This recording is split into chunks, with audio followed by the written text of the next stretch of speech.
Ready? All right. All right.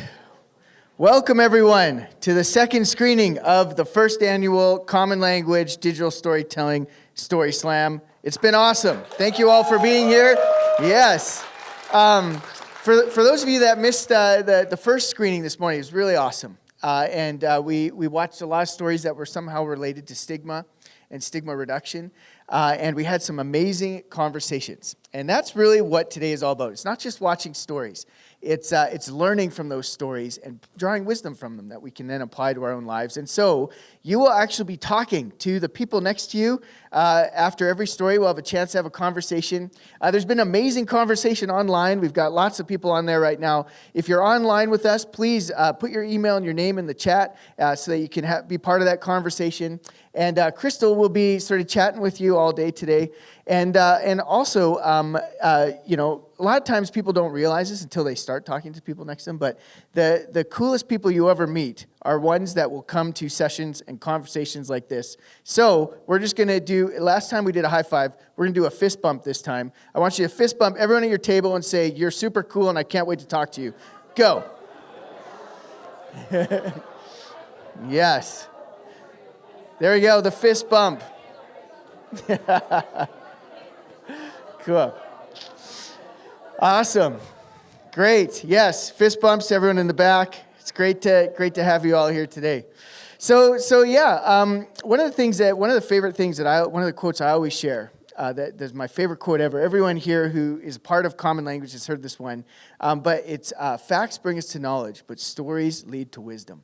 And that's really what I think, hopefully, the rest of this 2 hours together will be all about, is to be about the wisdom that we can draw from other people's lived experiences that then can teach us how to live well in the midst of some difficult circumstances. There's all sorts of different challenges that you'll see represented on the screen, but there's also so many things that people, so many lessons that people are able to show. And one of the coolest things about digital story, for those of you who haven't seen one, is these stories are actually made by the person who lived that story.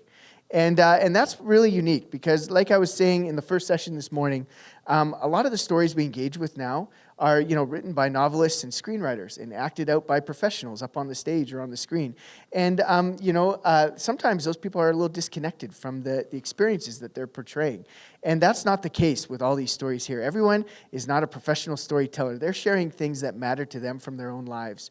And that is special because we don't get to do that too often anymore. We don't get to sit around and have meaningful conversations about the things that we can learn from each other's lives. And so that's really what this session is all about. I hope you guys have a great time having these conversations.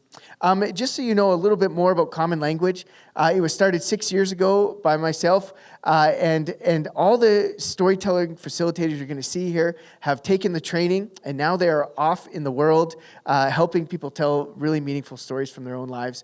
And so you're going to get to meet some of those facilitators. You're going to get to meet some storytellers, and then, of course, you're going to get to watch some really awesome stories. And then at the end of it, we're going to also get to hear from a special guest who's going to talk a little bit about what they took from the story. So that's what we got lined up this afternoon. I know it's going to be fun and meaningful. I'm going to pass it now over to one of our level 3 facilitators, Kristy Wolfe. Kristy is one of the people. Yeah, let's give her a round of applause.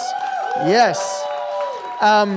This is also special because one of the reasons we're here today is because of Kristy's family, who are all sponsors of the event.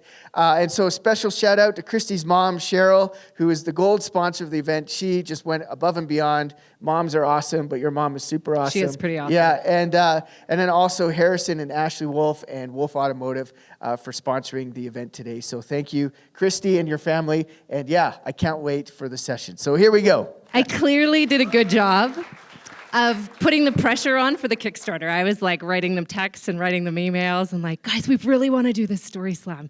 I need you to help out. So again, also thank you to everybody in here that did support the Kickstarter as well. When this was just an idea before the stories were getting started, that was a really important part of getting these stories and bringing us all together.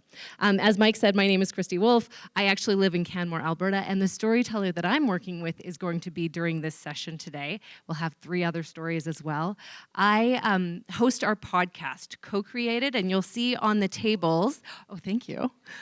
You'll see on the tables just sticky notes that have the QR code to the podcast. A lot of the people who are coming on the stage today already have a podcast episode. So if you want to know more about their work, that's a place that you can look. And then I'm also got my eye on this idea that maybe some of our new guests will be coming from today's Story Slam. So just kind of thinking about those pieces. As Mike said, we're so excited that you're here with us today. Crystal is online. We will be having one of the facilitators come up and introduce the storyteller and the charity. We will watch the story. We will turn to each other and have conversations about what resonated for you, and then we'll bring some people up on stage to have a bit of an interview. We'll be turning to the online chat to see if there's anything that comes up for them as well. But I do want to mention that a big part of Common Language is thinking about storyteller well-being. As we are creating stories with each of our storytellers, our facilitators are always thinking about how they are doing. Is this what they want for their story? How do we do the best for caring for a storyteller? And I want to bring that up because in the audience, we're also thinking about that. As you're watching stories, we want you to be considering your own well-being. And if that means you need to step outside during a story, or when you hear what a story is about, you think, maybe I'm just going to take this one out. Mike will just follow you outside and make sure you're doing okay. So just knowing that as you're thinking about stories, as you're watching stories and sharing stories, that you also need to be taking care of yourself. And so we just like to put that front and center. Okay, with all of that out of the way, let's bring up our first two facilitators. So they're going to come and introduce their story. Now, as they're coming up, I'm just going to show off some of their merch because we have the charities out. So Canadian Cancer Society, they've got a delightful 2025 calendar out there if you're looking for something new. Do you guys both want one? Is it on? Yes. Oh, hello. Thank you. We're a bit of a duo. We kind of travel together. My name is Lacey Horta. I'm the online community manager for cancerconnection.ca, which is the Canadian Cancer Society's online community. I'll let you introduce yourself. I'm Jenni Haggie. I'm the manager of cancer strategy and dive consultant at CCS. And we're here today from the Canadian Cancer Society, a national not-for-profit organization that helps people with cancer and caregivers by funding research, providing information and support programs, and advocating for change. I'm going to introduce our storyteller. So a couple of years ago, I heard of a group of individuals that were advocating for a change in the metastatic breast cancer community at CCS, and Karima was one of those individuals. Karima is living with metastatic or advanced cancer. She is an advocate, she is a change maker, and even on her bad days, she has shown up to spread awareness of what it's like to live with metastatic breast cancer.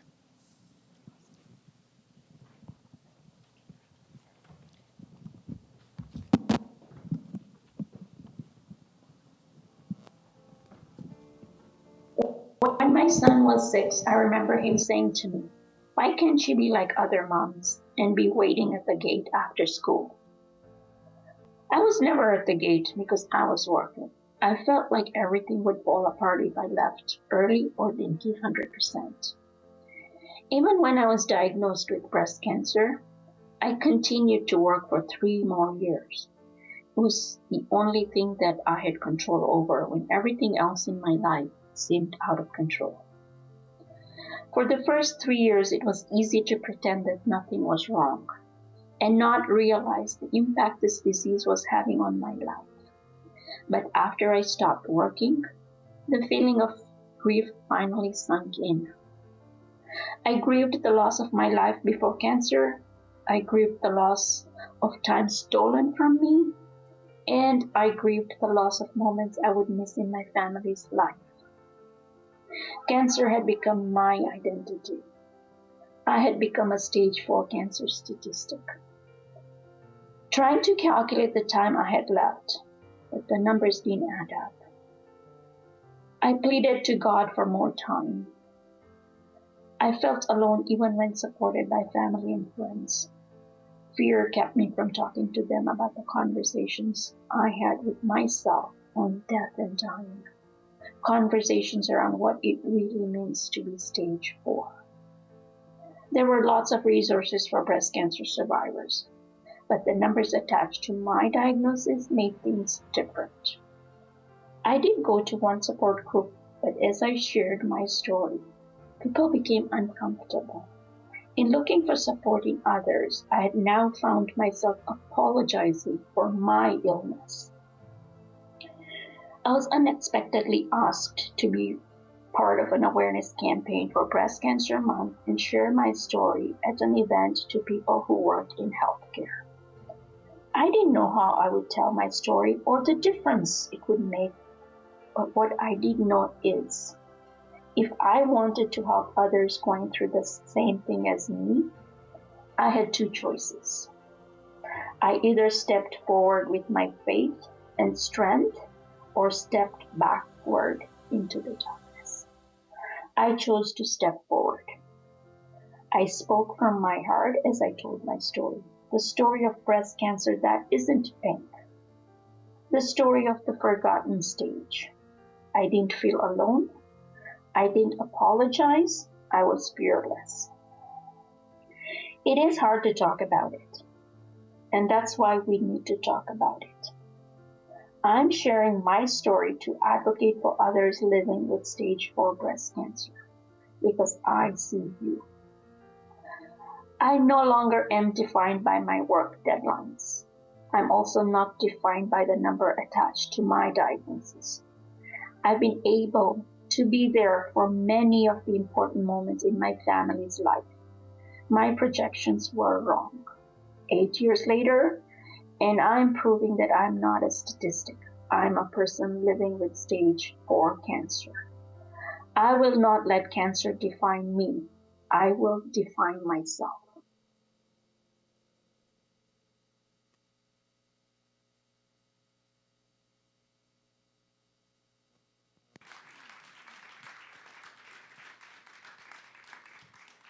All right. All right. Yeah. Karima's story. So you were going to turn to the people around you and have a conversation about what resonated for you out of Karima's story.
All right, friends, we're going to start bringing you back together. It's always hard to know when to stop the conversation. We were just talking about that, like, well, when people start looking at you and then people don't look at you and you're just waiting and like still having great conversation. So I'm glad to hear that. I know there's people on the chat as well that are joining us. Before we start with Lacey and Jenni and having a bit of a conversation, Karima's actually joining us with a pre-recorded video right now. Could you tell us a little bit about what it was like to create your story? Yeah, sure. Thank you for thinking of me as well for this amazing opportunity for making awareness for breast cancer and metastatic. In terms of how I felt at the time, now I sort of reflect back, and it was sort of like a very emotional because I was ending up going to places that I hadn't gone to for a long time in terms of from my disease perspective, or the emotions, like for instance, my kids growing up and like all these raw emotions that you sort of go through in life, but more so in terms from a disease perspective when you feel like your time is very limited. So there was a lot of raw emotions that I went through, as well as just a realization of what this disease is actually about. And when I actually watched the video, it was like, oh wow. One thing that kept on cropping up in there is that like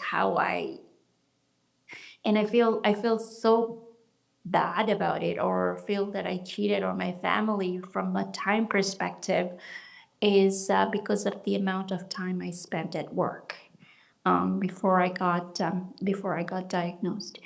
And I had mentioned it in the video as well, and saying it again, is that work will carry on, family, like you can't replace that, and the time that you have missed out on with the family. And there are days when I still think about it and say, oh, I could have been doing this or that. But that's part of life, I guess. You sort of get through different phases and go through different realizations. Absolutely, absolutely. Thank you so much for sharing that and what the process was like for you, reflecting back on your experiences and also sharing that important message with us. So, Karima, the next question that I have for you, after you've kind of reflected a bit in the past, is we'd love to hear, how are you doing today? So the last, since September, it's been a bit of a challenge because I've had a little bit of a additional spread, and I've gone on to a new medication, which has been really, really, really taxing on me. And it's been just very difficult with that medication. So in December, I was in hospital for over 6 days or so, and then they went through all the stuff and finally decided that maybe we can reduce the dosage. And so I'm on a lower dose right now, and it seems to be working, but it's just, again, like we keep on saying this, that we have a new norm. Now I have another new norm in my life, and it's difficult. Days like today, it becomes very challenging, or some days like you're just laying there and you know there's things to be done or stuff to be done, yet you don't have that capacity, energy, or the motivation, I guess, if you want to say that, in terms of doing it. But also since that time, we have been blessed with having a granddaughter. She's 21 months, and so she sort of gives me that additional push and energy that some days I don't think I have. And my husband will joke with me and say, "Oh, I thought you were sick when we left home, and now suddenly there is that energy." So I think that additional factors around you sort of help you in terms of, I guess, getting day by day. My son finished uni and now he's working. And here we are, like in the movie, I was waiting at the gate for him, or he was asking me, why are you not here? And now I'm waiting for him. It's okay, where are you now? But yeah, no, it's been a good journey, but also some factors have been very challenging and taxing.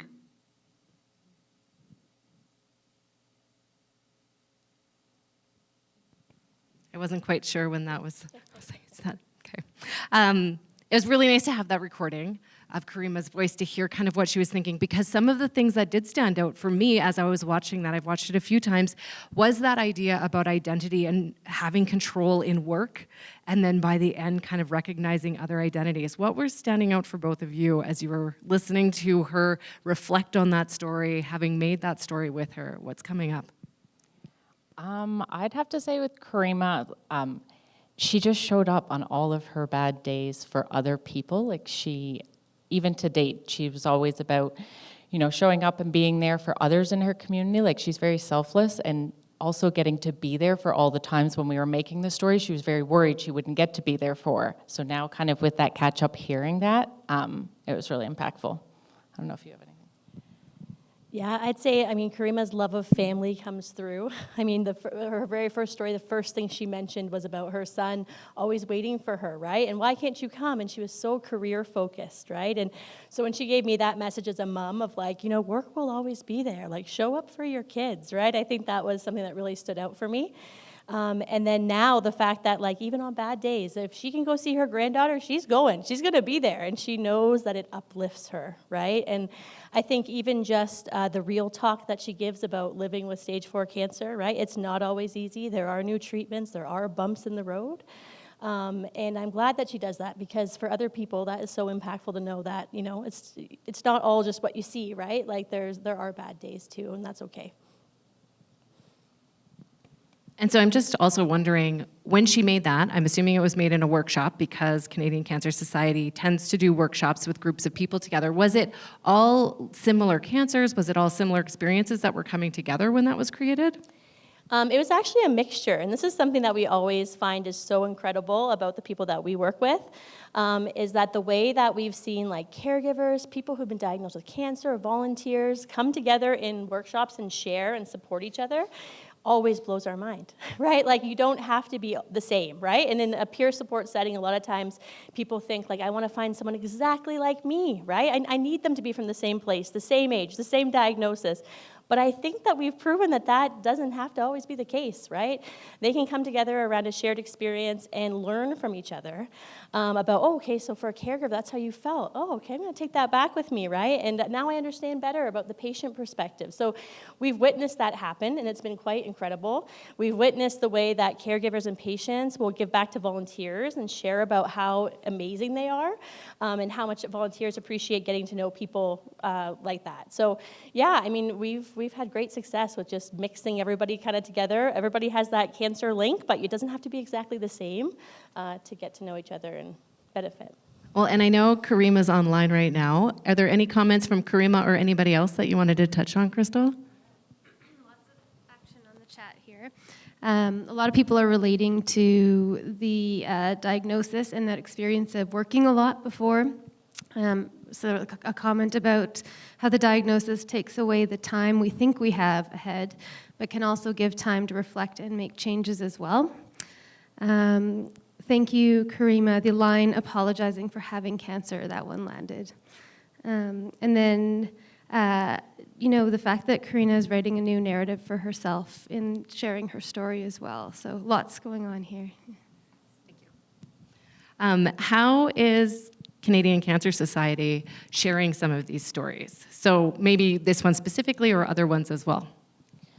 Well, we share the digital stories in a lot of ways, internally and externally, because we like to make sure that lived experience is really kind of driving our work forward, any changes we're making. So we use it to educate healthcare professionals, we're using it to onboard new staff, we're using it to identify the barriers and then coming up with the solutions. But really it's grounding people in, why are we all here, why are we working together, and it's for that patient experience to improve it for them. So we use it in a lot of ways.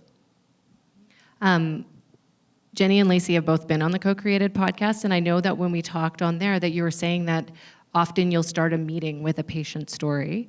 I'm also wondering if there's anything, this story spoke to me a lot because of International Women's Day is next weekend, and I just heard a lot of the identities of a mom and working and cancer, and she has a line in there about not showing the pink part of the story that really just stood out to me. How did all of those pieces come together? Does it feel like a story that gets shared in a certain way because, with certain audiences, I guess I'm asking?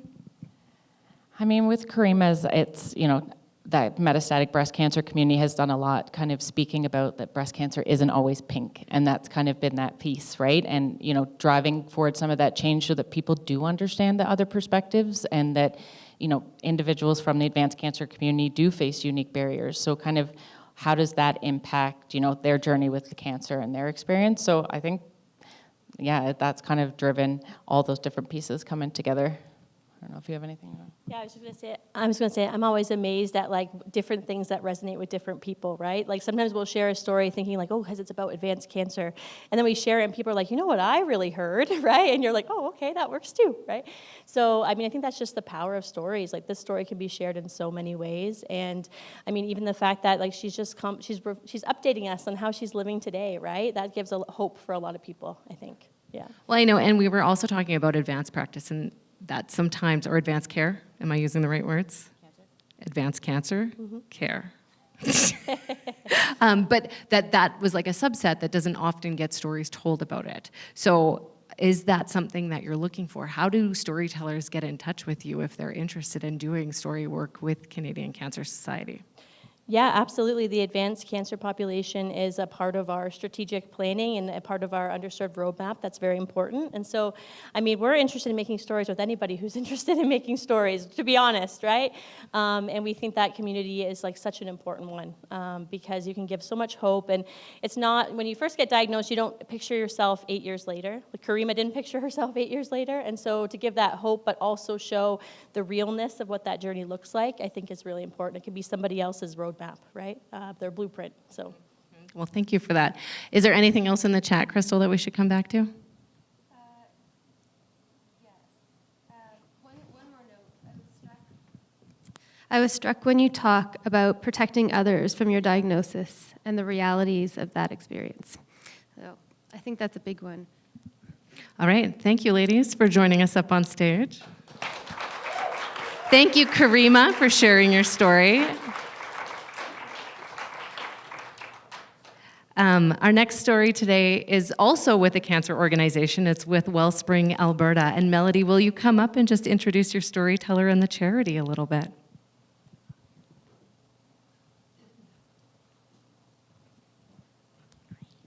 Thanks, Kristy. Yes, I've had the privilege for the last 4 or 5 years working with an organization called Wellspring. They're a holistic healing center for cancer patients and their caregivers. And actually, where's Mike? There you are, Mike. Yeah, because this is really an integral organization in the history of digital storytelling in Calgary with Mike Lang. Because Mike, I think it's fair to say that that's where you started doing your digital storytelling. It was funny because I came along and, when I discovered it 10 years after Mike, I went to because I'm a cancer survivor as well. And I went to Wellspring and said, I would love to do digital stories with people who've been through cancer. And they said, great. We've got somebody who's been doing it for 10 years. I said, I want to meet him. And there we go. So Wellspring has been really supportive. And in Calgary and Alberta, I'd say they helped to launch the whole digital storytelling movement and supported Mike Lang, who ended up getting a PhD in using digital storytelling in a healthcare setting. So let's hear it for Wellspring.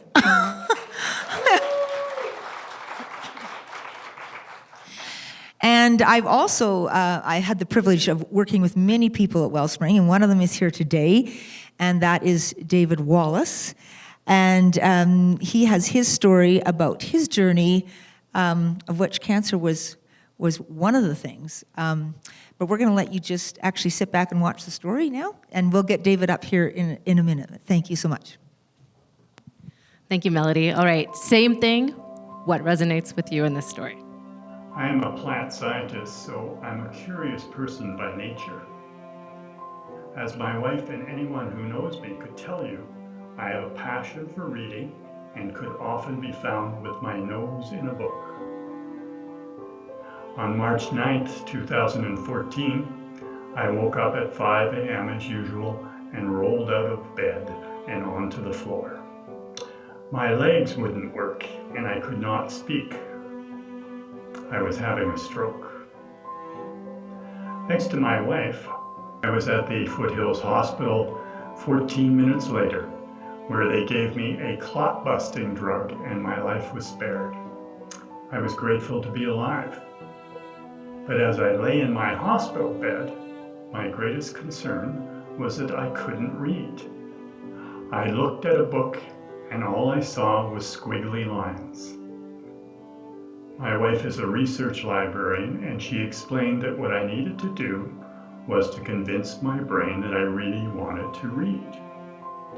She provided me with a book and suggested that I should focus on one sentence.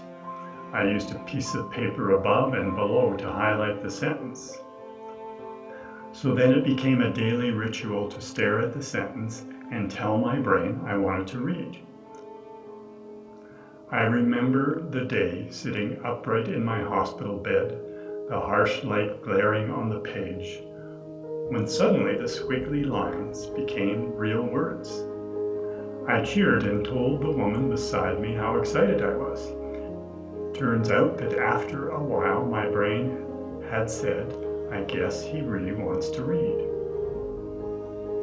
I started reading a book a day as part of my recovery.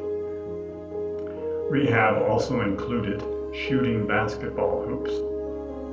With my newly found ability to train my brain, I discovered that I could actually surpass what I had done before my stroke. I was making way more shots. Now that I discovered my brain could build new pathways, where there was despair, there was now hope. Where there was endings, there were new possibilities. My stroke had given me this gift. I didn't know just how much I would need it, as I have since had to overcome a heart attack, a complex stomach cancer treatment, and above all, the death of my son in a car accident. I now see my brain like it is God, and we work together to navigate this infinite loss. My wife and I decided to quit our jobs, put our belongings in storage, and go on an 800-kilometer pilgrimage through northern Spain called the Camino Frances. We spent 89 days in Spain. We would start walking at 6 a.m., stop for coffee and croissants at 8, walk until 2 p.m., then check into an albergue, shower, wash our clothes, and head out for the pilgrim's lunch. A salad, a main course, and a dessert, and a bottle of wine for $12 Canadian. Then off to a church to light a candle and pray for our son, Adam. One step at a time, one day at a time, honoring the past and living in the moment. I have continued to travel with my wife, discovering roads less traveled, and building new pathways inside that help me to find my way and keep moving forward, turning another page.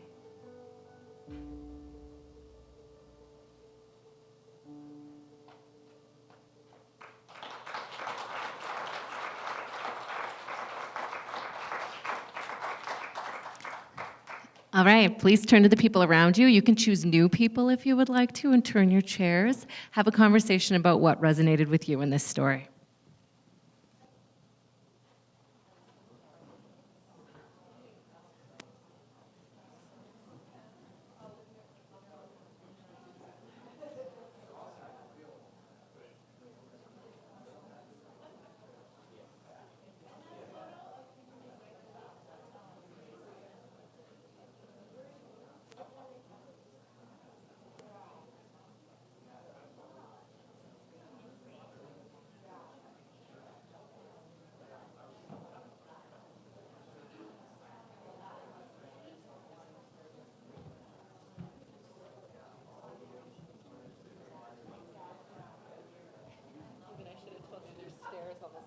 Oh, okay, yes, that would have been a better idea.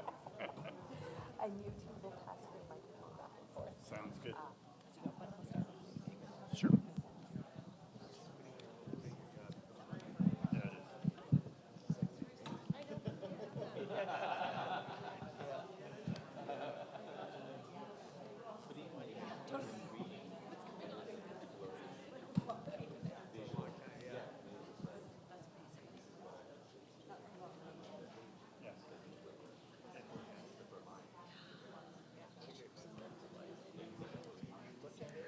All right, friends, we're going to start bringing you back together again.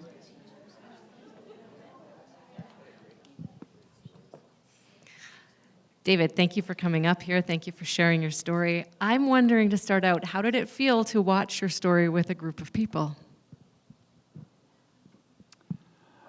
I've watched it a number of times, and I've shared it on Facebook, and I've got lots of response from people. And I think the biggest thing is everybody says that it's handy to have some Kleenex around when they hear the story. We were saying maybe that's something we forgot on the tables today, that maybe there should have been some Kleenex, because it doesn't have to be your own experience to feel emotion come out of that. I heard a lot of different things in that story that have happened that were a bit more traumatic, and I'm wondering how you narrowed it down and focused the story when we think about all of these big ideas. Well, we started with 750 words, and Melanie insisted I get it down to 200.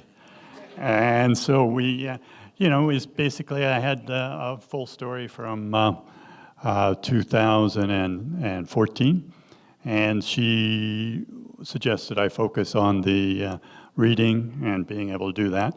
But of course, the cancer has been the most important thing that's happened. I'm not belittling anything about my son or anything, but we've grieved. We still are grieving. We travel as much as we can, and we've gone through the whole process of the passages and the pathways, and we've come out on the other side, and we're positive about what's happening and how we're doing. Well, and I have to say for me, some of the pieces actually around you talking about retraining your brain to read, really, that really stood out for me, and just showing the squiggly lines and showing the yellow Post-it notes and then retraining your brain and then going into the basketball metaphor. It really helped me think about what that experience would have looked like, and then you went into all these other passageways, so you could see that coming across.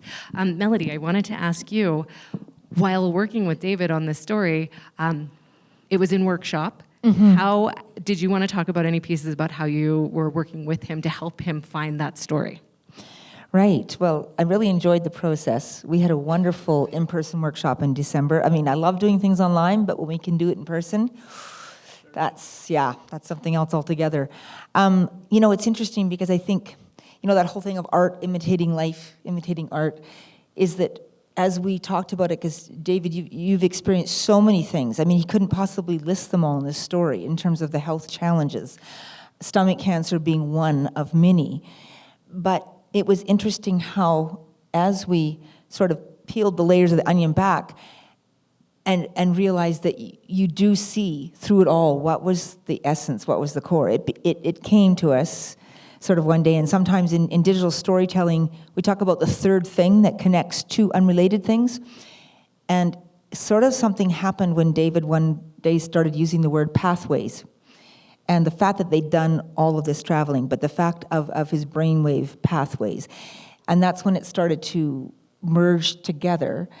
And the whole idea that just putting one foot in front of the other, which I could relate to only to a small degree, but in terms of my cancer journey, right, that sometimes it does just come down to just this hour of this day.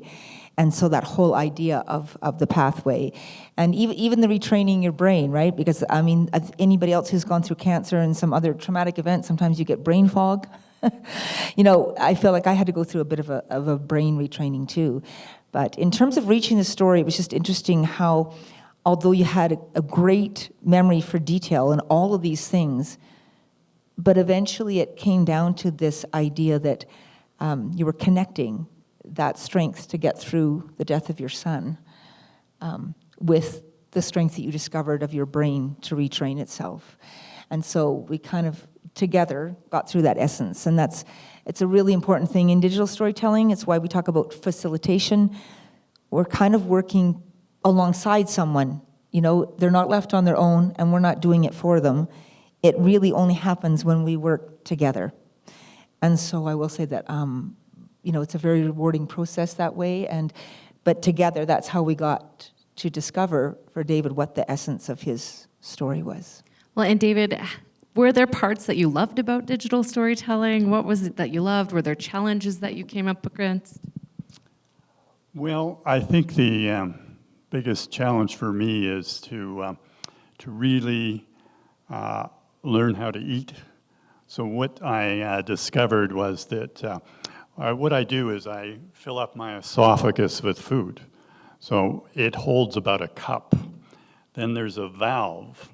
And what the valve does, it lets food enter into my small intestine over a 3-hour period. So what happens is you eat, and then it goes over a 3-hour period, it goes into your small intestine, and then what the small intestine does, it sucks moisture from your blood to move things along. So I've gone all through that process, and what I've discovered is my favorite food is corn on the cob. So what I do is I smother it with butter, and then I use salt, lots of salt, and salt acts as facilitates the movement of moisture into the small intestines, and then I get to poop at the end, which I feel really good about.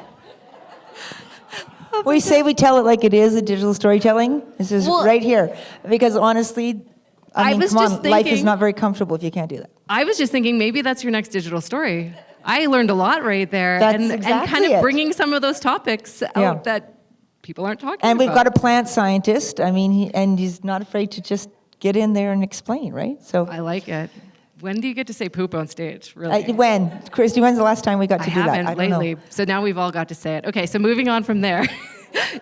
David, when you think about actually creating the digital story, was there something that was more challenging about putting together a story?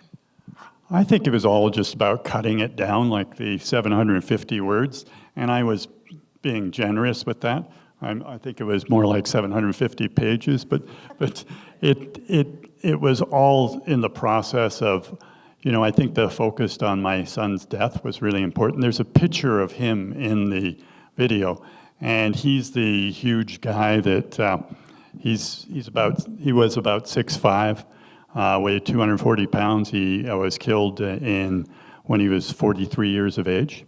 So he has the little kid beside him as his grandson. So that's really kind of special for us, is we still have a grandson that we can spend time with, and yeah. Well, I'm glad you brought that to our attention too, because there's so much that goes into a digital story that you don't, as an audience, necessarily know about all of the pieces and the meaning behind why certain pictures were chosen, why certain words were used, and I can see David wants to jump off that one again. So lots of the pictures that we used were from the Camino. So the pictures, the passages and the pathways through were all from the Camino. So it was fantastic. And by the way, the $12 for a salad, a main course, a dessert, and a bottle of wine. After a while, we quit the bottle of wine because we each got one the first time we ordered. And we went, oh, okay, we're going to become alcoholics on this trip. So we ended up that we moved over, the plate I've got there is a plate of octopus, and they make octopus with paprika and potatoes and olive oil. They sprinkle it all around it. And we thought that was fantastic till we ended up in Lyon. And in Lyon, we discovered grilled octopus, which is even specialer. It was fantastic. And so we had a great time. I can see that we're just beginning with ideas for digital stories. As you know, this was the interesting and challenging part for us, is just what part of David's life are we going to focus on here? So. Well, definitely food. And Crystal, you said there's something in the chat to bring up? Yeah, there's a few things, including some talk about poop, just so you know. So Dory said, thank you, David, for sharing this powerful story of how you continue to honor the past and live in the moment while continuing to find new pathways. And then there's a comment here from Tash, understanding that it takes one sentence, step, or path at a time to move through grief and loss, and change is amazing. Dealing with recovery from illness doesn't happen in isolation, and seeing the other huge events and losses that happen in David's life is eye-opening. What resilience and light he shows. Yay for pooping. That one's from Maureen. Maureen, just thank you, Maureen, and take all that in, David. Yeah. And I think that just wraps us up on this. But I just wanted to say again, thank you for sharing your story, David. I could tell there's more stories that are going to come from you, and I think that that's one of the amazing things that Wellspring offers with their programs that kind of keep running with digital storytelling. They will also have materials out here later today, and Bobby from Wellspring will be here to kind of talk about the program if anybody would like to know more. Thank you. Thank you, Kristy. Thank you, David. Thanks. Thank you.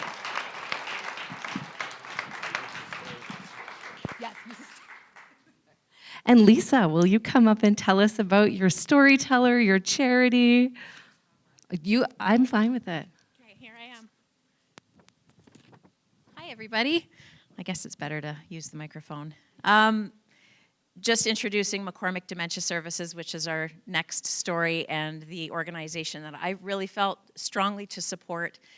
And so Beth is here to share her story today. That's the video that you'll be watching. McCormick Dementia Services, so we're both from London, Ontario.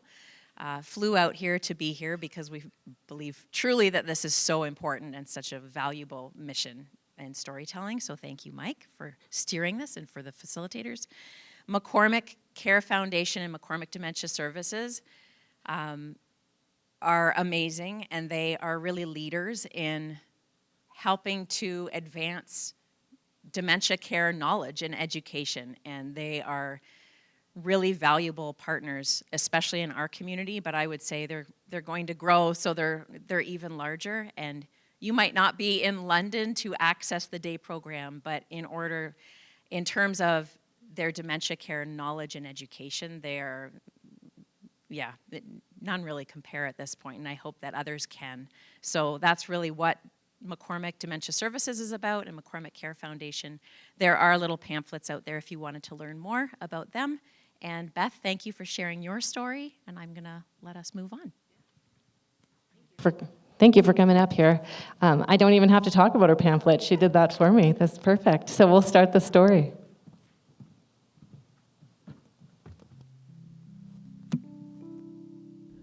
Mom was struggling with her memory. I wanted answers. It's normal aging, she'd say. In May 2019, we went to the geriatric assessment. Everything in me hoped she was right. The doctor said the D word, dementia, incurable, no effective treatment.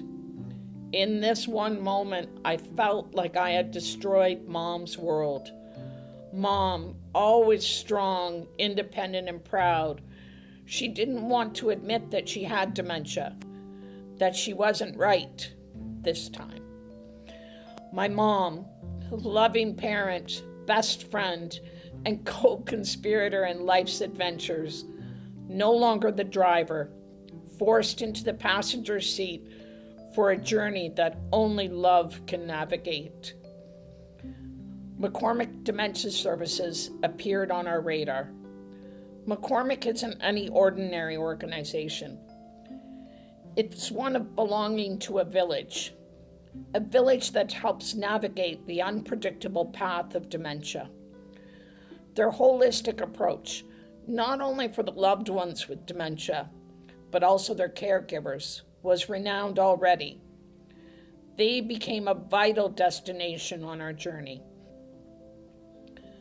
A place of knowledge and wisdom where I learned about dementia, how to care for Mom, me, and the world around us. A gathering place where I formed lifelong friendships with social workers and other caregivers. Remember them for who they were, love them for who they are, became a familiar phrase. The fun place, the club. Mom made more than 100 visits to the day program with stimulation, recreation, and fun, and I could recharge. A place of beauty, the spa, an environment specifically designed for people with dementia, allowing Mom's inner and outer beauty to shine. The rest and relaxation place, where Mom could have an extended break and I could get some well-needed rest. the wellness place, where skilled dementia-trained nursing staff helped me to be proactive in Mom's health care. Finally and unforgettably, my comfort place.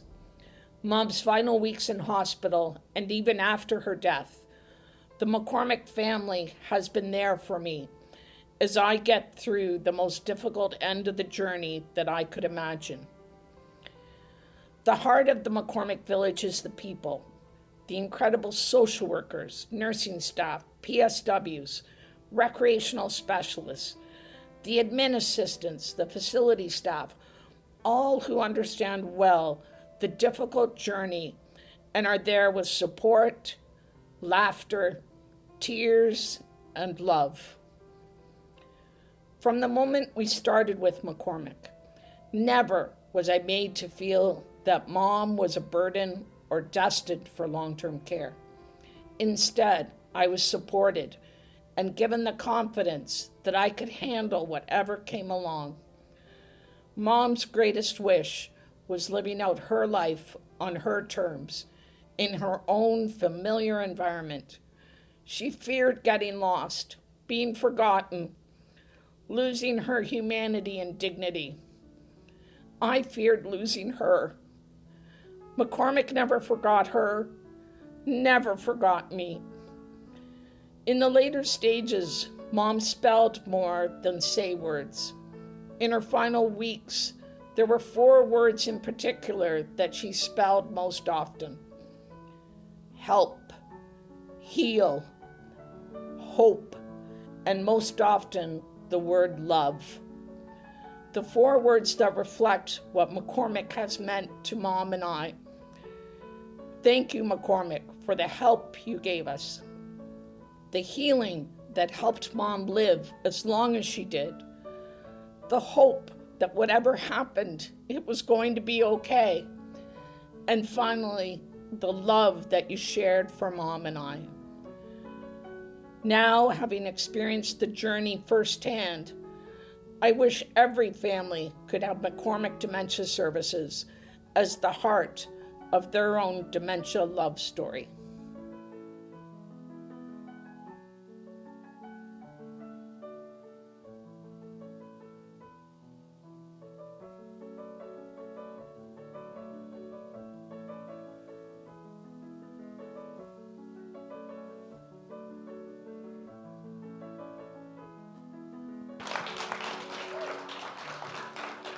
It's definitely a love story.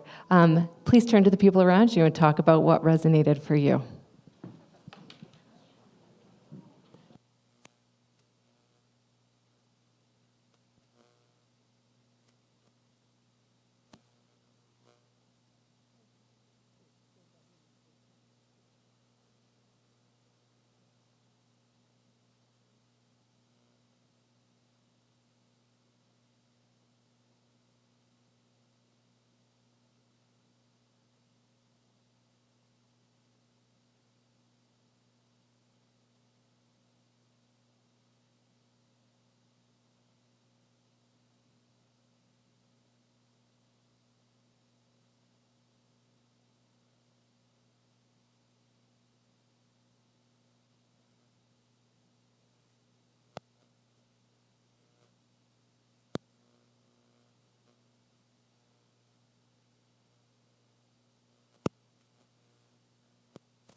Okay, I feel like I'm going to tip off the chair. I'm feeling comfortable. You I are? thought I would be the one tipping off. Okay. Pull your toe from the bottom a little bit because you have a wrinkle. All right, friends, we're going to bring you back together again. Beth and Lisa, thanks for coming on up here. Beth, thank you for sharing that story. Right after, as you were talking, I just went over and asked Beth if I could ask her about the quaver that happened in her voice. So as you were listening to the story, you could hear emotion in her voice. And she said, yes, you can, but I'm going to bring tissue up here. So she's got her tissue. Tell us about creating that story and how you managed to handle that emotion. And we were just talking a little bit about it. So will you talk about the emotion that came up when you were creating that story? Thank you. I just want to make a note. This picture was taken 68 years ago today.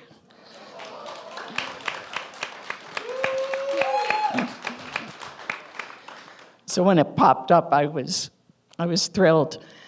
I guess like David, I had too many words. My original was 800, 900. And as I edited it, I would add more words. And then when Lisa encouraged me to speak about it as if I was in a room with people and letting the emotion come through, it meant a lot to me and it helped me condense words. And this whole process has been the storytelling ability to combine pictures with emotion with words is really gratifying. Thank you, Mike. Well, I also think you did a pretty incredible job of telling a personal story, but also thanking an organization. There's so many ways that I could see that story being shared from your own perspective of what it's meant to you and your family, but also how McCormick could use that to talk about their services or onboard their staff. Do you have any ideas about how that's going to be shared? Yeah, we wanted McCormick's approval before we came, and we did a screening for the staff there, and there was silence. And I was worried, Kenny, do you not? And they said, then the jaws dropping, wow, our board needs to see this. Hopefully I'm not putting them on the hook now. We're hoping. Yeah. And newcomers to the board, and that's what I ultimately wanted. I'm a big believer in pay it forward. And through our journey with dementia, I've come through people who are still journeying with dementia. We have a picture of Marnie and her husband in the video. Marnie was originally supposed to do a joint, and she graciously realized that it was my love story. And so she's been kind of my mom figure, saying, your mom wouldn't want you to say that. Thank you, Marnie. I know you're watching. So I wanted to pay it forward because McCormick needs funding. They've got people on the waiting list. They're at max capacity. There's 2 initiatives that are mentioned on our little flyer. McCormick has a new program called McCormick Mobile. They don't have capacity to facilitate having people come to the day program, so they have experts going to people's homes and helping them provide care for dementia at home. The other program that they started or are currently funding for is an education center for not only McCormick staff, but healthcare professionals to better understand dementia. My mom's last 2 months were spent in hospital. And healthcare professionals are great. But dementia requires a special skill set that McCormick is looking at spreading that education so people understand better. I was fortunate. My mom knew me to the very end. Other people aren't so lucky. And they became like family. And another program that they started and I was in the pilot group, they've started a grief support group for people who've lost their loved ones with dementia. Because dementia is, every situation with dementia is unique. Every family is unique. But in the dementia grief support group, we found we had a few commonalities and we could share our grief together. Well, and I think... And I could go on and on. I think you could too. So I'm going to ask a question to Lisa, but first I'm going to say, I don't know who better to kind of advocate and tell more people about those programs than somebody who has experienced them themselves. So you've done a beautiful job of that. Lisa, I was wondering if you would tell us why McCormick? What was the connection for you to this charity that drove this story? So I worked at McCormick for 12 years, from 2000 until 2012, and I worked in long-term care. Before that, I worked in various settings, and it wasn't really until I started at McCormick Dementia Services, what we call the club, really, for people who don't want to belong to a day program. And what was different about McCormick was that it was the culture. It's the culture of the place. So the staff, it was the first place that I worked where it didn't feel like my background is I'm one of the therapeutic recreation specialists, so that's where I fit in, and that's my full-time work role, but not with McCormick. And so it was there that I learned the core, the foundation, and the fundamentals of the dementia care knowledge that I needed in order to be where I am now to support people. So it wasn't just me, it was the culture of working with a team of people that shared their ideas, that worked together to think creatively and come up with meaningful engagement and activities to really help with cognitive stimulation and emotional and social and physical and so on. So it was the people, staff and participants and caregivers that really made it what it was. And so that was 12, 13 years ago that I've left there, and it still remains, I have a good, obvious collaboration with them because I believe in what they're doing. So that's why. Well, and she also has a love story with McCormick, obviously. But I think this is also something that when you think about stories with nonprofits and how they can be shared, you want storytellers who are going to tell all these positive, amazing things about your program because your programs are doing that. Those are the storytellers you're looking for. So again, I think you guys both did a beautiful job of tying that together. Beth, I'm wondering if you would talk to us about what it was like actually creating this digital story. Your mom had passed away at that point, and you're looking back at the experience. What was that like for you? It was tough at times, but it was a good reflection. And again, like David, I struggled with getting down the words and trying to convey as much as I could about the program. And Lisa is very patient, and she had to get a little bit ruthless with me. But when we did a test recording, we hit the 5-minute mark, it was like, high five. And at times it was heartwarming because we would do our recordings at McCormick. And I would run into people who's like, oh, Beth, yeah, I still remember your mom. And my mom, one nurse in particular, you know the car picture? Mom, that was her nice way of expressing her emotions. and this nurse repeated to me, yeah, I remember your mom I would just look over at your mom and she would go. So it was therapeutic at times, and it was a long journey day for me to come out here yesterday, and I was reflecting on the plane. I was like, you know what this helped me do was, because I still have guilt over my mom's death. And this helped me realize I really did the best that I could, and I'm trying to live out Mom's memory and pay it forward. I don't know if we can top that comment. Wow. Crystal, is there anything in the online chat you wanted to mention? Lots of comments here, Beth. I'm going to copy them for you so you can see them after. I've got people from all over. Yes. They're here and they're talking. So Tash said, I love the use of de-alliteration.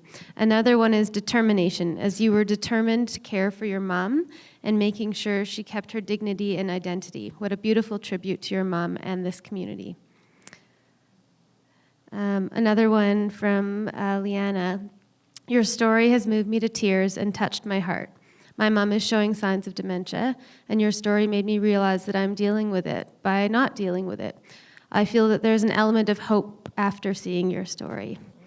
I will carry the line, remember them for who they are. Oh, it moved, sorry. And love them for who they remember them for who they were and love them for who they are in my pocket, ready to pull out whenever I need it. Thanks for sharing your story. Yes, well, and Beth, before you say what you're going to say, from that hope piece, it made me think about the tiles and the Scrabble tiles again and the way you used imagery. Was that where you were going next? Two things. Scrabble tiles, my mom used to like to play Scrabble. And when we came up with the Scrabble, Lisa was like, why don't we use a Scrabble board when you want to spell out those words? And I really think that helped resonate with me. The remember them for who they were, love them for who they are. For over 5 years, I belonged to dementia support group for caregivers who weren't spouses. So we had a lot of sons and daughters in the group, and that one kept coming up meeting after meeting, and I really wanted to include that one in the video because it really is how to help you get through those tough days. Well, thank you both for coming up here and sharing your thoughts on the story. Thank you, Beth. Thank you. Thank you. Thank you. I gave it to you. Here, take this. Don't give me a microphone. Absolutely. All right. Our fourth story today, I will be introducing. So this is the story and the charity that I worked with. So I mentioned that I live in Canmore, Alberta, and for a long time I've wanted to work with the Bow Valley Connection Center. And I brought up one of their visual stories from this. These are out on the table, and these are some of their participants, but all of their participants have developmental disabilities. And it's about programming and building social connections for people within our community. And so this story is actually Meg's story, who's here with us in the audience today. But my storyteller is named Dorothy Staniforth. That's who's with me today. And then Leana was a second storyteller. We actually had two people together working on this story. And so you're going to get a little bit of a different perspective. I hadn't tried this before. Dorothy and I will probably talk about that after because we've had some thoughts on that. But her story is building bridges, and Leana is possibly online with us today for this as well. But just, there's been so much in the Bow Valley and so much work done in the Bow Valley to make sure that there's programming like this. And so this story was done in honor of their 10-year anniversary this year.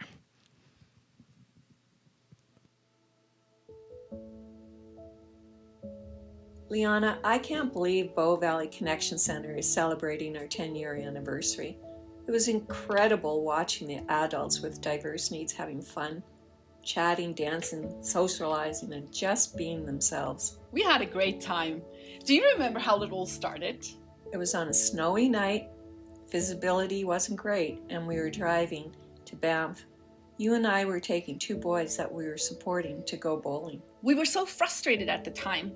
The horrible social isolation for people with various challenges that are labeled as disabilities that I was witnessing just broke my heart. Are you talking about the elementary kids or the adults we were working with? Both. You know, the social gap exponentially increases when the kids leave elementary school. Anyway, we were driving in the van. That was the tipping point.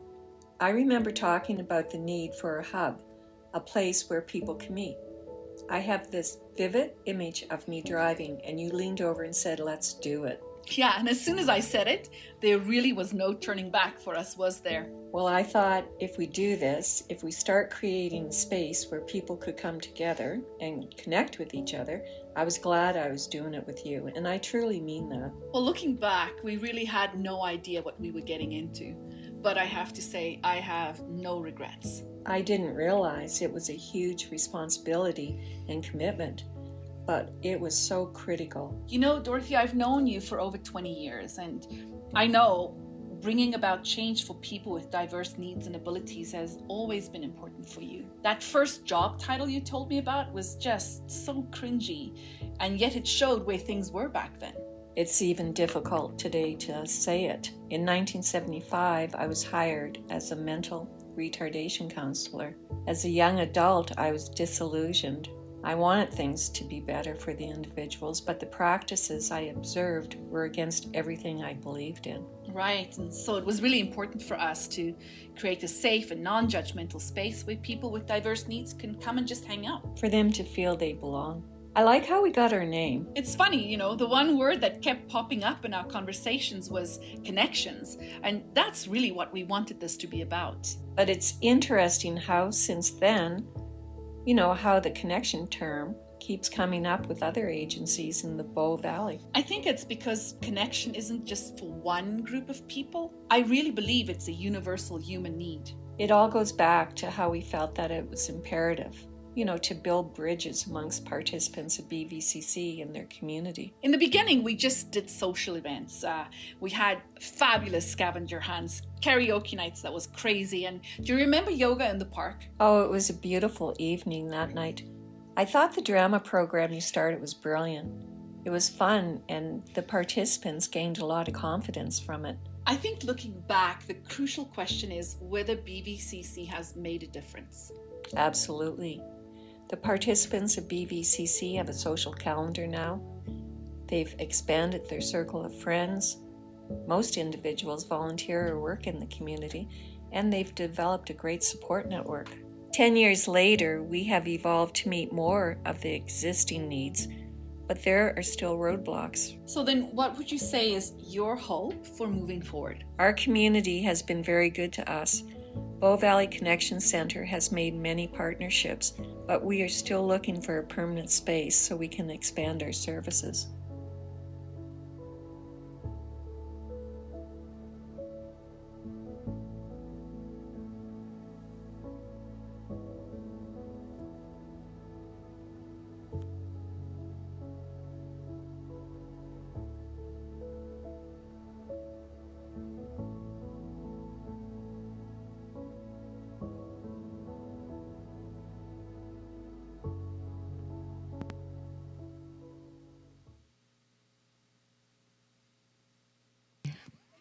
Did it work out? There we go. Thank you, Dorothy. And Leana, we know she's online now. We're going to ask you to turn and talk to your table mates about the story.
And, oh, yep, there's the microphone.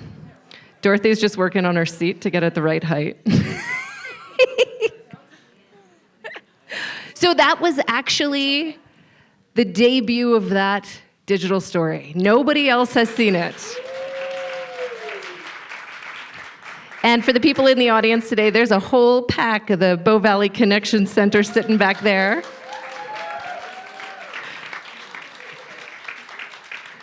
And more people online. So Dorothy, how did it feel to watch that story with all of these people in the room? Well, I thought it looked better than on the computer. Way better. It's just got to be big. That's all we really need to do. Yeah, I was very nervous about it. I wasn't sure if it was going to be impactful, but when I watched it, I went, wow.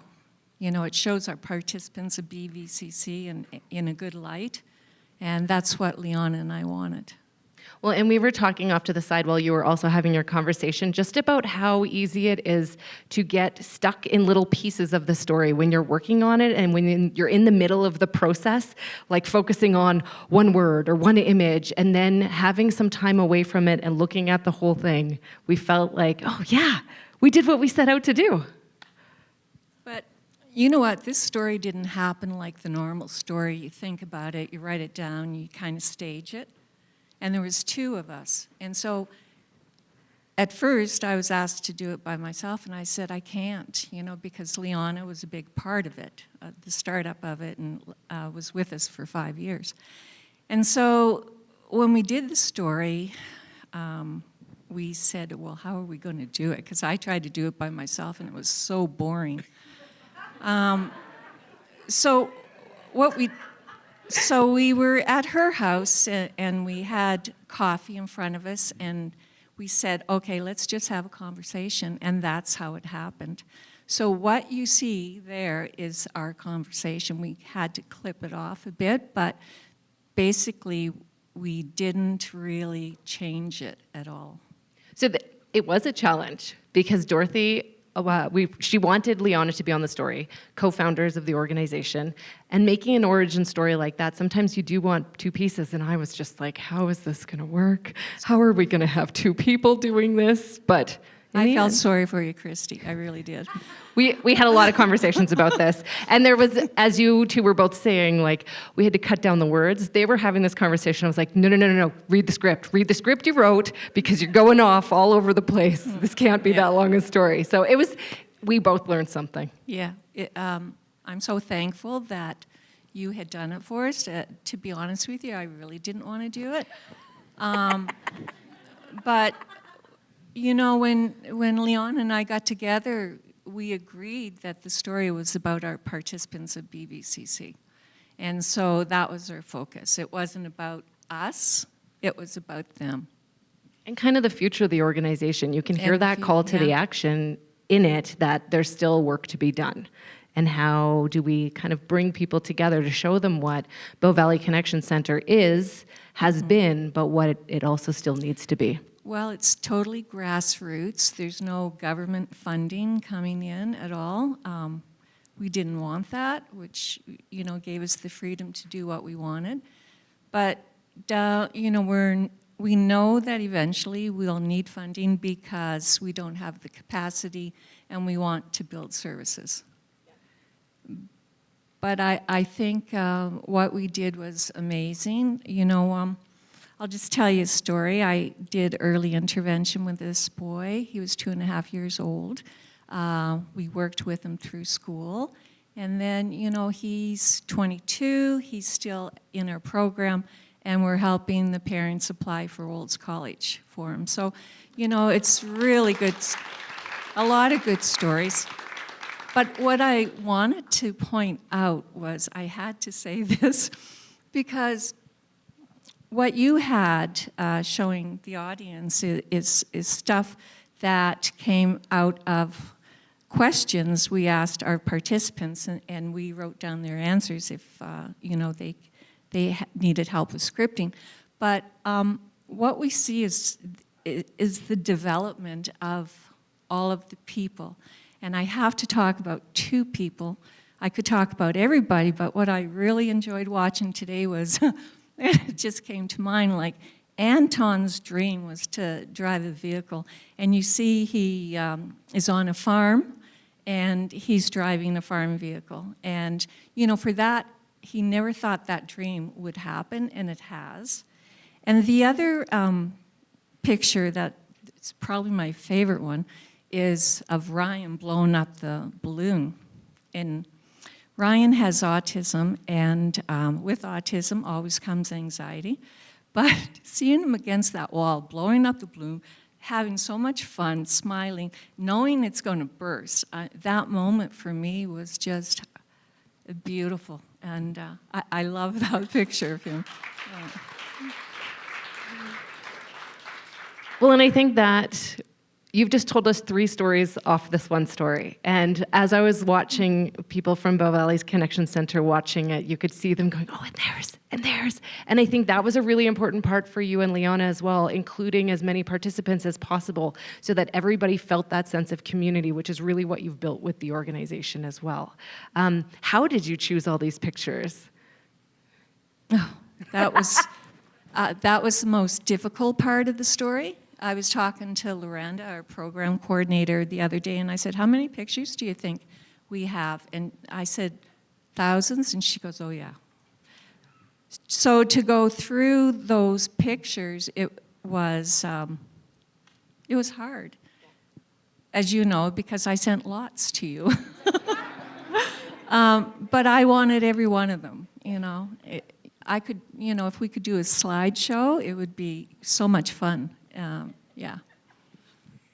Well, and at one point I was like, we can't just put a whole bunch of pictures at the end either. Like, it can't just keep going. But there's different purposes for different things, and I think this is perfect for what you have it for. And I actually can't wait for Bow Valley Connection Center to get some of their participants together to watch this together and kind of get a sense.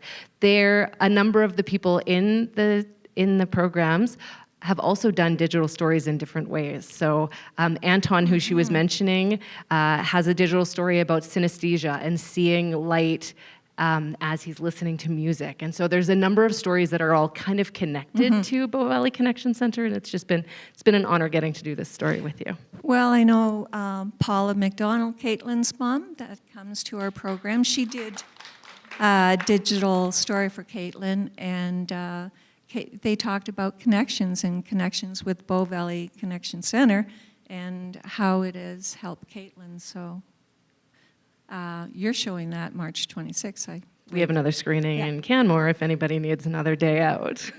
Yeah. Well, Dorothy, thank you so much for coming up here and for sharing the story and sharing Bow Valley Connection Center with everybody. Thank you. All right. Oh, I forgot the online comments. I just had to share, Leana said here, Dorothy and I put Kristy through the mill in creating this story. Her patience, wisdom, and guidance throughout kept us grounded and focused. Looking back over 10 years brought many tears and much laughter. Our participants are our driving force and our hearts. And one more comment here from Ruth. So many people see needs. It takes special and committed and caring people to take action. Dorothy and Leana, you both and Bow Valley Collective have definitely made an impact of the Bow Valley community, showcasing inclusion and connection for all. Thanks to you both and Kristy. There you go. Thank you, and thank you for reminding me that there's an online community. I apologize. For the next part of this, we're going to bring up Allan Rosalles, and Allan Rosalles is an art therapist. He's connected to the, okay, am I going to say this right? The Calgary Arts Development. Yeah. Yes, I said it right. We haven't actually met in person until just before this screening, but he knows Mike from back in the day. They've done some work together. So, Allan, will you start by just introducing yourself better than I just did? Sure. Yeah, my name is Allan Rosalles. I'm very pleased to be here today. Very excited for this full day of digital storytelling. My day-to-day job is the manager of community investment at Calgary Arts Development. I'm also a practicing artist myself. I have 4 or 5 murals in the city. that you may not seen at different places. But my background is in art therapy. And I studied a master's in art therapy from Concordia University. And then I know Mike from our days at Tom Baker Cancer Center, doing digital stories there, and then as well as Wellspring. So where's the closest mural? The closest mural, let's see. Probably the easiest one to find is if you're like in Crescent Heights on Center Street, there is a Shoppers Drug Mart as you're driving north on the left, and in the back of the parking lot is one of our murals. What's that one of? So we did some community engagement, and we talked to a whole group of Filipino youth, and we asked them, as youth coming up in this city, and what are your dreams about? What are you thinking about? What are your hopes for you as you kind of navigate like growing up in this city? And we wanted to share that with anybody who walks by, so it's very accessible. Oh, neat. Okay, thank you for explaining that. I know that was off topic. And I'm just wondering, okay, so what was resonating for you as you watched these 4 digital stories today? Yeah, I don't usually sit in the front row, but Mike asked me to sit in the front row. I was sitting in the back, and Mike was like, come sit at the front. So you may have not seen me, but I was like busy, like writing away. And I've had the pleasure of working with Mike for a number of years and doing digital stories with him. So first of all, I would like to say thank you for this wonderful, wonderful event. To have it both in person, online, is basically 2 events, which is a lot of work. So a hand for all the organizers and the people who've done this work, because it really is very difficult to do, but it also makes it very, very accessible.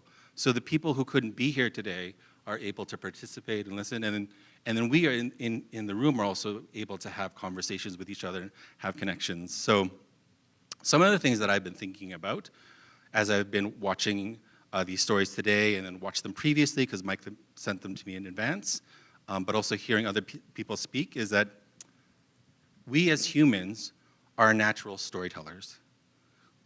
Since time immemorial, we have been telling stories. So it's part of who we are, it's part of our DNA. It's critical to who we are as human beings. And if you think about it, even before we could talk, we were telling stories on cave paintings, like thousands and thousands of years ago. And then when we were able to start, and scientists even say that when we started to symbolize and then draw on the walls, that was a way of saying that our brains have evolved. And then we started talking. And then what happened next? We gathered around fires and we started telling stories.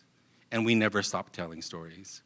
And even when COVID was hard and we were all alone, people went back to stories, even on little screens to hear stories. And what I really appreciate about digital storytelling is these really unique, singular stories of all these people from all over all place. One thing it speaks to for digital stories is like, how do we navigate these really complex, unsettling, difficult stories that we all go through in life? The power of digital stories is actually, for me anyways, is around saying that actually through all of these things that we go through, you're not alone in these things. There's people here to listen to your stories. There's people here to witness your stories. And it takes a level of courage to be able to put these stories together. There tends to be a lot of anxiety in collecting these ideas and putting them together. And it really speaks to the power and of vulnerability and the power of courage to tell these stories. Another thing I was thinking about as I was watching this was around the piece around empathy. And empathy is not just understanding what another person is going through, but caring about what they're going through. And we live in a world that feels more and more divisive, and that can be really, really hard. But community events like this with digital stories really brings us together in a different kind of way, past all of those things, and then to really have like these heartfelt moments with each other. Some of the work that I used to do when I was at doing my master's in art therapy, I was working with suicidal youth, and we used art therapy to help support them. And a lot of them talked about feeling so alone. And this is an opportunity, digital storytelling and art is a way of actually not being alone at all. And then having a way of like, again, tell those stories. Another thing that really stood out for me as well is the power of the story that you tell yourself. The power of the story that you tell others. How you do this can build your own reality. How you navigate your relationships, how you navigate the day-to-day. Well, Allan, I just actually wanted to ask you. Sure. You mentioned that you and Mike have done some work together. Have you actually created a digital story yourself? No. Okay, who wants to get him? Somebody can get him. Okay. Okay, but you've been involved with the workshops and seen how they, okay. And it sounds like some of your work is very similar to that in bringing different ideas together and figuring out a new way to tell those stories. And I'm assuming, and maybe this is the question I'm asking, how does the work that you're doing with those groups lead to further conversation? We've touched on how much conversation there's been here, how much there's been online, that hopefully if you have a question for one of the storytellers or the facilitators that you watched a story today, that you go up and talk to them after, and that sparks a new conversation. But how does that fit within the work that you're trying to do? Yeah, so the work that we're doing at Calgary Arts Development, one of the pieces that we're doing is around art and social change. And so how can art impact communities, change communities? So I even think about the story of Dorothy and Leana, and just like this grassroots kind of advocacy and saying, hey, this is an idea of how we want the world to be different. And so they go out and do that. And so through Calgary Arts Development, and there's also other funders, the Calgary Foundation, City of Calgary, you can seek out and write grants and then be able to support these initiatives and to help people do these great art events or connection events. And then to be able to do that work and then be paid for it. Yeah. I love that you just mentioned getting paid for your work. Thank you for talking about that, because as an artist, and many of the people in here often volunteer their times, many of these stories were done as the facilitators being volunteers, and knowing where to turn for funding and how to get that. I believe he said Calgary Foundation. Calgary Foundation, yes, is one of the bigger, but we're for Calgary Arts Development, yes. At Calgary Arts Development. Yeah. And so looking at some of those funders, and here's Allan today for us if you'd like to have a further conversation about that, but I think that's a really important piece to this, that art and storytelling isn't just something that's done off the side. Yes, that's correct, yeah. How have you gotten involved in Calgary Arts? What led to that? Yeah, so I was working at Alberta Health Services and then working in the Tom Baker. We were doing arts programs at the Tom Baker, and then cancer facilities across Alberta. And then it came to the end of my contract, and then I was like, well, what's next for me? And then I started doing some independent contracting, and then did some work for Mike. And then I was just consulting and just doing different things. And one of the projects I was working at was at Calgary Arts Development. And then that project ended, and I was like, hey, you got any more contracts? I'm looking for work. And they're like, there's a manager position. Would you be interested? And so what kind of things do you manage? Do you manage people doing the funding? So what we do is we're a civic partner with the City of Calgary. So the City of Calgary allocates a yearly budget towards arts organizations and artists. And then we're on the grants team. So last year we distributed $14.6 million in grants to Calgarians across the city. So for arts organizations, you're looking at Calgary Folk Fest, Alberta Ballet, Calgary Philharmonic. Those are kind of like the bigger ones. But then we also help support individual artists. So people who are writing books, people who are writing poetry, people who are making music, and through grant programs. So you apply to them and then, yeah. Well, I'm glad you're talking about that because I think some of it is thinking about funding for storytelling, but also that idea that it doesn't have to all be digital storytellers in the room. We can learn from all of these different areas of storytelling and art, and how do we bring those different pieces together? So thank you for bringing that up as well. Thanks so much, Allan. Is there anything else you wanted to touch on around the digital stories? He's looking at his notes. Yeah, Like, there is one thing that I would like to say, or a couple things. What I really love about digital storytelling is that it has this aspect of saying, my story is important, my story has value, I have value. And then lastly, the one thing that really stands out to me too is that this is a type of medicine. Digital stories is a type of medicine that's very healing, and so great to see these communities come together and talk about these things. Thank you so much for coming out. Thanks, Allan. It's really nice to meet you. Okay, 4 digital stories, all of these storytellers and facilitators telling you about it. We've learned about 4 new charities in this session. I would like to invite Mike back up to just kind of close out our second screening for today. Great, that was awesome. Let's hear it for Kristy for hosting us today. That was awesome. It's amazing. And then, of course, one final shout out to Kristy's family for supporting us today. She did, but yeah, there's, it's interesting when you see stories together, all of a sudden there starts to be even connections between the stories, right? Here's 4 stories, totally different times and places across the country, and yet there's things that connect them, right? And I think that's what's so cool about when you sit down and think about the stories and you engage with those stories, is you find these connections for yourself. And so hopefully you've made a few connections, and you've been able to pull some wisdom from those stories that you've heard today. And I think, just one thing that's going to really stick with me is that a journey only love can navigate.